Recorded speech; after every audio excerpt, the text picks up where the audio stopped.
On a damp autumnal dawn, in the shadows of the spoils, 21 days of rain had fallen on the soil. He made his way to school next to number 7 mound, where a secret spring had slowly soaked the sullen, sodden ground. On that same October morn, by the ever-growing pile, greeting friends and children with a heartfelt valley smile, Nansi strode between the gates, neath the looming leaden tip.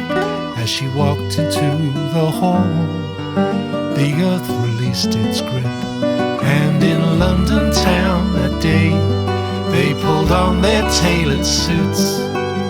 Men of means and status, they laced up their leather boots, that had never seen hard labor, nor heard the voices sing. And they sipped their tea from silver as they feasted fit for kings. At the tolling of the bell, a black monster was unleashed. Crashing down the hillside came a faceless, murderous beast. How could bare hands ever rescue? How could fathers ever save their own loved ones from the cruelty of the ruthless, glistening wave?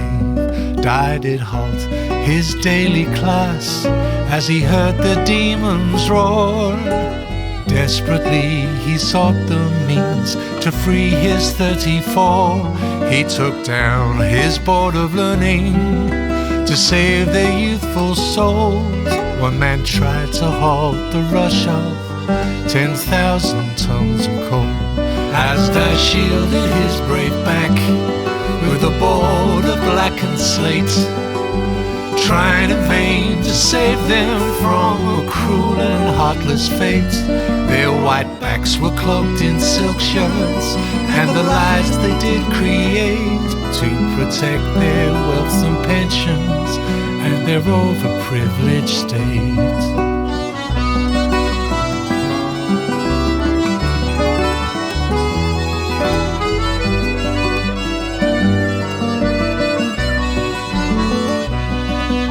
Dear Nansi stood aghast as she saw the surge advance.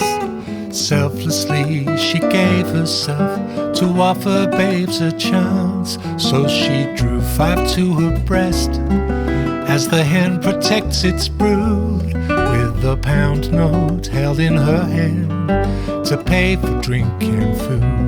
And as Nansi grasped that note, earned by the miners' labors, lords grip gold from backhand deals and glean from years of favors. With their millions in the bank, they ignored the needless slaughter, and they bought the finest wares. They denied the sons and daughters as the coalmen scratched the mud. They so prayed to hear a shout. Men with titles didn't need to spoil a good night out. As the doctors sought out life, they slaved through thick and thin, so the boardroom saved its soft skin, calling on doctors of spin.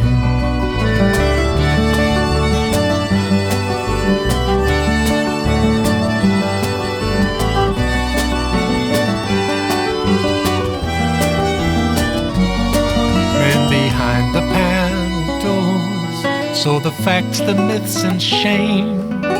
Doors of terrorist homes saw memories of their pain, and the working folk gave gifts to the ones in deepest need.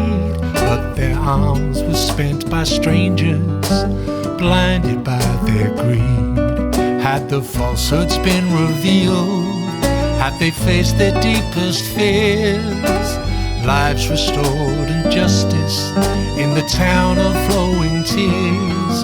Truth can't start to heal the wounds, as the past can't be undone.